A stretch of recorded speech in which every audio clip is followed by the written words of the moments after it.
तो मैं ये भी चाह रहा हूं कि ऐसी ऑडियंस के सामने ही बात करूं जो ऑडियंस देश के सामान्य ऑडियंस को रिप्रेजेंट करे, ताकि हर व्यक्ति इस बात को समझ सके। ठीक। तो मैं एक बहुत बुनियादी मुद्दे से बात शुरू करता हूं, और वो ये है कि कोई सच बोल रहा है या झूठ कैसे पता लगाएं। तो मैं एक बहुत बुनियादी मुद्दे से बात शुरू करता हूं, और वो ये है कि कोई सच बोल रहा है या झूठ कैसे पता लगाएं। आप में से कुछ लोग ऐसे होंगे जो चाह के भी झूठ नहीं बोल पाते होंगे, बोलते होंगे तो उनके चेहरे पर ऐसा भाव आ जाता होगा कि झूठ बोल रहे हैं, छिपा ही नहीं पाते हैं। ऐसे लोगों के बारे में एक बहुत प्रसिद्ध कवि हरिवंश राय बच्चन, आपने नाम सुना होगा, अमिताभ जी के पिताजी और अभिषेक बच्चन के दादाजी। उन्होंने एक बड़ी अच्छी पंक्ति लिखी थी खुद को संबोधित करते हुए, गर छिपाना जानता तो जग मुझे साधु समझता, शत्रु मेरा बन गया है छल रहित व्यवहार मेरा। यानी मुझे छिपाना नहीं आता, अगर मुझे छिपाना आता तो लोग मुझे साधु समझते, पर मैं छिपा ही नहीं पाता हूं। तो मेरी कमजोरियां, मेरी गलतियां सामने आ जाती हैं और लोग समझ जाते हैं कि मैं साधु नहीं हूं, मैं एक बहुत सामान्य व्यक्ति हूं। पर आप में से कुछ लोग शायद ऐसे भी हों जिनको बहुत सफाई से बात छिपाने की अदा आती हो। आपको न भी आती हो, आपके आसपास ऐसे कुछ लोग तो होंगे ही होंगे जो झूठ बोलते हैं और बड़ी सफाई से बोलते हैं, कायदे से बोलते हैं। उनके बारे में भी एक बहुत प्रसिद्ध शायर ने एक शेर लिखा, वसीम बरेलवी, शायद नाम सुना हो आपने, बहुत प्रसिद्ध शायर हुए हैं। वो कह रहे हैं, वो झूठ बोल रहा था बड़े सलीके से, वो झूठ बोल रहा था बड़े सलीके से, मैं एतबार न करता तो क्या करता। ऐसे भी लोग होते हैं। अब दिक्कत यह है कि हम जिस सोशल सेटिंग में हैं, जिस समाज में हैं, जिन संबंधों में हैं, हमारे बहुत सारे फैसले इस बात पे टिके होते हैं कि हमसे जो व्यक्ति बात कर रहा है वो सच बोल रहा है कि झूठ बोल रहा है। और ऐसी कोई मशीन तो है नहीं कि हम जान लें। तो फिर लोग क्या करते हैं? बहुत छोटा बच्चा झूठ नहीं बोलता है क्योंकि उसके पास झूठ बोलने की कोई वजह नहीं है, उसे झूठ बोलने की समझ भी नहीं है। बहुत छोटा बच्चा जब झूठ बोलना सीखता भी है तो पकड़ा जाता है क्योंकि उसको झूठ बोलने की अदा नहीं आती है। सूरदास के काव्य में एक बड़ा अच्छा प्रसंग है जिसको यूं समझिए कि कृष्ण जी ने मक्खन खा लिया है, उनकी माँ को पता लगा कि मक्खन गायब हो गया है। माँ ने बच्चे से पूछा, बेटा मक्खन गायब हो गया, तुमने तो नहीं लिया? कृष्ण जी के मुंह पे मक्खन लगा हुआ है, चेहरे पे, नाक पे, सब जगह लगा हुआ है, और बड़ी मासूमियत से कह रहे हैं, नहीं मम्मी मुझे तो नहीं पता मक्खन कहाँ चला गया। अच्छा, मम्मी भी बहुत खुश हो रही है उस अदा पे, उस बचपन को देख के। कह रही है, बेटा तुमने तो नहीं लिया होगा, मैं जानती हूँ। कृष्ण ने कहा कि मम्मी मैंने तो नहीं खाया, पता नहीं किसने खा लिया। तो मम्मी कह रही है कि बेटा मैं जानती हूँ तुम तो खा ही नहीं सकते हो, तुम तो बहुत ही अच्छे बच्चे हो, चलो हम मिलकर ढूंढ दें किसने खाया, कहाँ चोरी हो गया। वो दोनों ढूंढ रहे हैं। अब बच्चा नहीं समझ पा रहा है कि बच्चे की चोरी पकड़ी जा चुकी है, क्योंकि बच्चों को झूठ बोलना नहीं आता है। सीखते हैं समय के साथ साथ, हम सब ने सीखा है, आपने भी सीख लिया होगा, लेकिन बहुत छोटे बच्चों को नहीं आता है। बोलते हैं क्योंकि बच्चों के पास अपने डिफेंस का एक ही मैकेनिज्म है, झूठ बोलना। जब उनको लगता है कि फंस जाएंगे, जब उनको लगता है कि पिटाई हो जाएगी, तो झूठ बोलना एक डिफेंस मैकेनिज्म है। वो झूठ बोलते हैं, पकड़े जाते हैं, फिर पिटते हैं। फिर दो पिटाइयां होती हैं, एक तो गलत काम, एक झूठ बोलने की भी होती है अलग से। धीरे धीरे बच्चे अभ्यस्त हो जाते हैं कि झूठ ऐसे बोलना है कि पकड़ा ना जाए। और फिर वो जब थोड़े मैच्योर होते हैं, किशोरावस्था में आते हैं, वहां तक आ जाते, झूठ ठीक से बोलने लगते हैं। किशोरावस्था में उनकी उम्र में ऐसी चीजें होती हैं, फिजिकल चेंजेस होते हैं, उनका पर्सपेक्टिव चेंज होने लगता है। पेरेंट्स उनको दोस्त कम दुश्मन ज्यादा नजर आने लगते हैं, झूठ बोलने की वजहें बढ़ जाती हैं। अपना गैंग होता है, उस गैंग में सारी बातें होती हैं, कितना बताएं। तो जरूरत पड़ने पर, अगर पेरेंट्स बहुत अच्छे हैं तो झूठ की जरूरत नहीं है, टीचर्स बहुत अच्छे हैं तो झूठ की जरूरत नहीं पड़ती है। पर अगर टीचर्स और पेरेंट्स उतने समझदार ना हो तो बच्चों के पास एक ही रास्ता बचता है कि झूठ बोल के अपने आप को बचाएं, अपने रास्ते निकालें। अब पेरेंट्स बड़े खुंदक में रहते हैं, वो जानना चाह रहे हैं कहाँ गया था, किससे बात कर रहा था। बच्चा नहीं बताएगा। पेरेंट्स उसका फोन चेक करेंगे तो बच्चे ने नाम ही कुछ और सेव कर रखा है। चेक कर लीजिए, कितना भी चेक कर लीजिए। बात हो रही थी भारती से, नाम लिखा भारत, अब कितना आप कर लेंगे, कितना चेक कर लेंगे। ऑफिस लिखा हुआ है, ऑफिस बॉस, आप कितना चेक करेंगे। बच्चों के पास उपाय है इस चीज का। तो दुनिया के हर समाज में पेरेंट्स के सामने, टीचर्स के सामने, राज्य के सामने एक चुनौती ये रही है कि सच कैसे जाने। तो इसके उपाय कई तरह के, कुछ इमोशनल उपाय हैं जैसे पेरेंट्स करते हैं, दोस्त करते हैं, खा मेरी कसम, एक तो ये उपाय है। जब आपको शक हो किसी पे कि झूठ बोल रहा है, आप क्या बोलेंगे, मेरी कसम खा, मुझे छू के बोल, मर जाऊंगा मैं झूठ बोला तो जो इमोशनली कच्चे लोग हैं वो घबरा जाते हैं, नहीं नहीं नहीं मैं ऐसे नहीं मरना चाहिए, अच्छा सॉरी मैंने झूठ बोला। पर ये भी 2-4 बार चलता है, उसके बाद वो व्यक्ति मजबूत हो जाता है, उसको पता है मरता मरता कोई है नहीं बिना बात के, मरता हर बार मैं ही हूं। फिर अगली बार वो बोलता है कि कसम से भाई, तेरी कसम, सिर पे हाथ रख, तेरी कसम, और उसे फर्क ही नहीं पड़ रहा, इतना सफाई से झूठ बोल रहा है, और सामने वाला होता कसम तो झूठी नहीं खाएगा, तो इसका मतलब सच है, भरोसा कर लिया। कुछ लोग और करते हैं कि अगर तो झूठ बोल रहा है तो ये जो मिर्च है इसमें धुआं निकलेगा, आग लगाएंगे तो नहीं तो धुआं नहीं निकलेगा, कुछ ऐसे उपाय करते हैं। चाइना में एक उपाय ये किया गया जिसको आप पॉलीग्राफ का पहला एग्जाम्पल दुनिया का मान सकते हैं, कि जो अभियुक्त है उसको कच्चा चावल खिलाते थे, और कंसेप्ट ये था कि जब हम डरे होते हैं तो हमारे मुंह में सलाइवा यानी कि लार नहीं बनती है, और अगर कोई झूठ बोलेगा तो डरेगा, डरेगा तो सलाइवा नहीं बनेगा, सलाइवा नहीं बनेगा तो जो कच्चा चावल चबाया है वो सूखा रह जाएगा, और लार बन गई तो इसका मतलब डर नहीं रहा था, डर नहीं रहा था मतलब सच बोल रहा था। बहुत ट्रेडिशनल उपाय है, बहुत मीनिंगफुल नहीं है, लेकिन हाँ ऐसा होता था गांवों में। अब पुलिस क्या करे, पुलिस को हजारों लाखों करोड़ों मामले सुलझाने हैं, बहुत सारे क्रिमिनल केसेस होते हैं, कुछ सिविल केसेस होते हैं। तो सिविल से तो पुलिस का ज्यादा लेना देना नहीं है, पर क्रिमिनल तो है ही। क्रिमिनल का मतलब जिसमें हत्या हो, कोई चोरी हो, डकैती हो, बलात्कार हो, वो सब क्रिमिनल केसेस हुए। अब पुलिस के पास तरीका एक तो ये है कि वो लोगों से पूछे क्या हुआ था, बताओ भाई, नोट करे। पर जो व्यक्ति पुलिस के पास गया है, यदि पहली बार अपराध किया है और बहुत इनोसेंट व्यक्ति है, गलती से हो गया, तो फिर भी हो सकता है कि बातचीत में बता दे कि मुझसे गलती हुई है।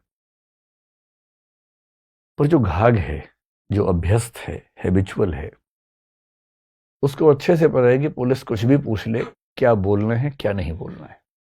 पुलिस पूछ पूछ के मर जाएगी, लेकिन मामला साफ हो नहीं पाएगा।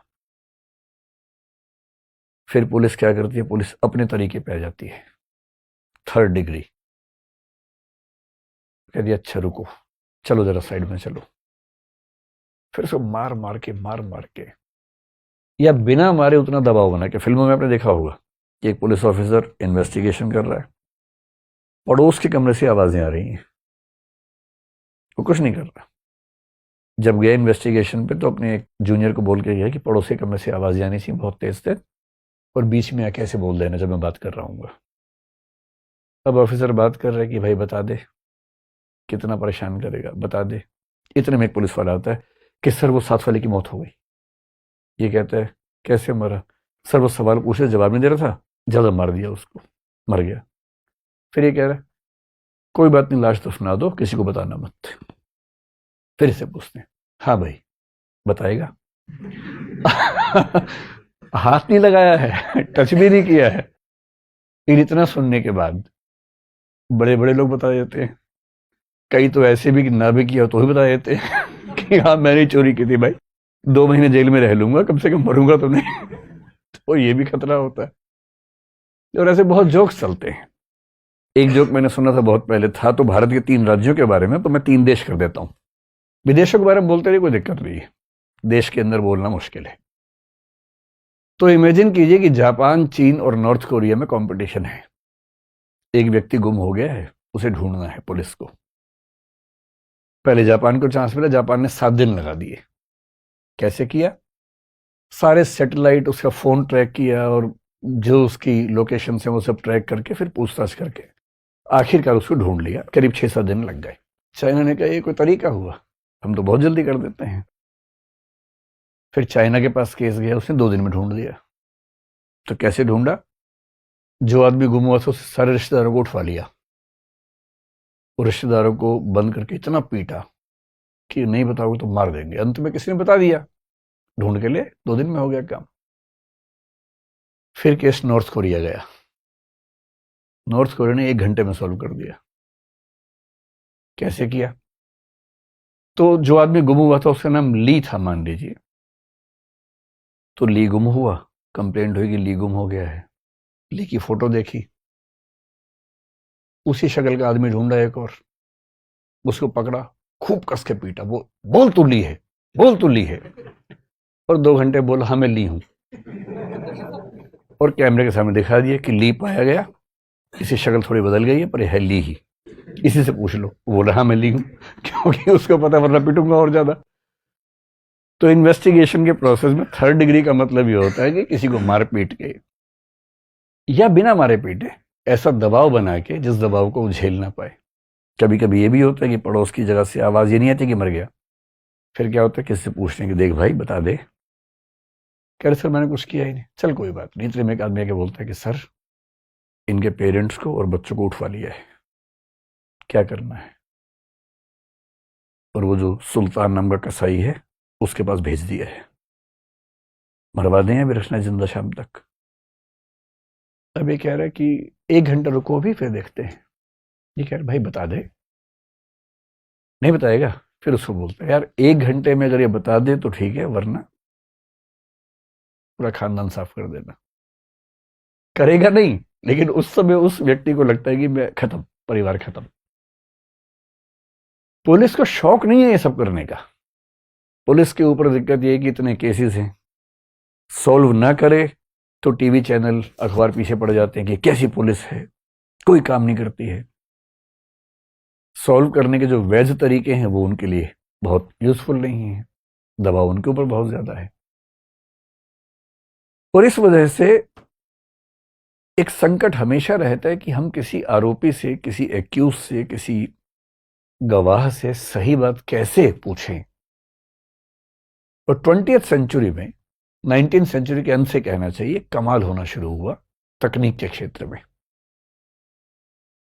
और ऐसा कमाल हुआ कि अब हम किसी व्यक्ति से सही बात जान सकते हैं, इसके बावजूद कि वो बताना नहीं चाह रहा।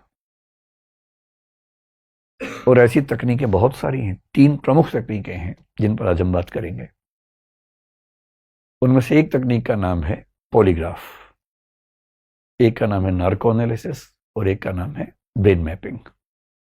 तो पहले थोड़ा समझते हैं कि क्या है, फिर अंत में इस मामले में आएंगे कि इनको कंपल्सरी करना ठीक रहेगा या नहीं रहेगा, इनकी जो एडमिसिबिलिटी है, इनको एविडेंस के तौर पर मानना, वो अपने आप में ठीक है या उसमें कुछ खतरे हैं, वो सब बातें उसके बाद समझेंगे। तो 3 तकनीक हैं, और इन तकनीकों को अगर हमें समझना हो कि कौन सी तकनीक है,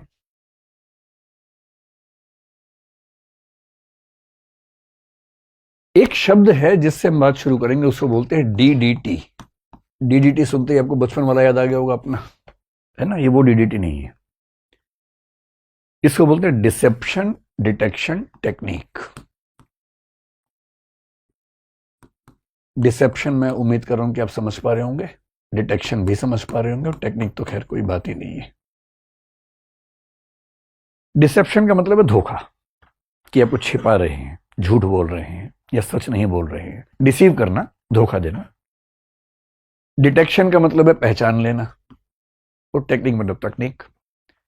यदि कोई आपको धोखा दे रहा है तो उस धोखे को पहचान लेने की तकनीक, इसको बोलते हैं डिसेप्शन डिटेक्शन टेक्निक। और फिलहाल हमारी दुनिया के पास 3 तकनीकें हैं। फ्यूचर तो बहुत ही अलग किस्म का होने वाला है। अभी जो तकनीकें हैं वो 3 हैं। मैंने जो आपको बताया, एक का नाम क्या है? पॉलीग्राफ, दूसरे का नाम है नार्को एनालिसिस, और तीसरे का नाम है ब्रेन मैपिंग। अच्छे से समझते हैं कि क्या होता क्या है, और कल को मान लीजिए समझ लेंगे, और उसके बाद मैं आपसे पूछूंगा क्या करना चाहिए सरकार को, राज्य को, सुप्रीम कोर्ट को, फिर देखेंगे आपकी राय क्या बनती है। पहले जान तो लें कि मसला है क्या। शुरुआत करते हैं पॉलीग्राफ से कि पॉलीग्राफ क्या चीज है।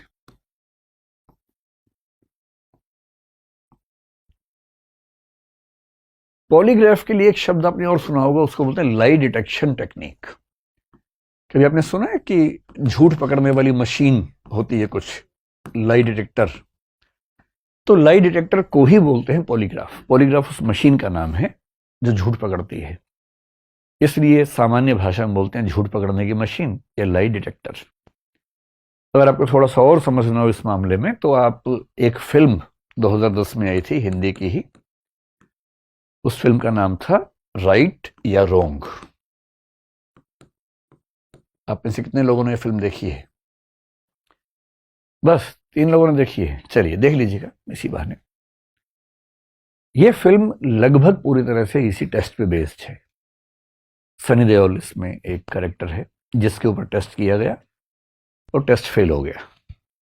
ये टेस्ट फेल हो जाता है, कोई बहुत समझदार आदमी टेस्ट को फेल कर देता है। इससे भी मन ना माने तो एक टीवी पे प्रोग्राम आया था कुछ साल पहले जिसका नाम था सच का सामना। ये आपने शायद देखा होगा, आपकी जनरेशन की बात है, 5-7 साल पहले मेरे ख्याल से आया था। राजीव खंडेलवाल एक एक्टर हैं, वो इसको होस्ट करते थे। 2 इसके सीजन्स आए थे, फिर बंद हो गया था। बड़ा खतरनाक प्रोग्राम था। इसमें जो पार्टिसिपेंट थे उन्हें इस मशीन के सामने बैठना होता था और उनसे पर्सनल लाइफ पे सवाल पूछते थे। झूठ बोलेंगे तो मशीन बोल देगी झूठ बोल रहा है, सच बोल देंगे तो प्राइस तो मिल जाएगा, रिश्ते टूट जाएंगे उसके बाद। और उनके परिवार के लोग साथ में बैठे होते थे वहां पर। अब सोचिए कि एक पति पार्टिसिपेंट है, पत्नी बहुत खुश होकर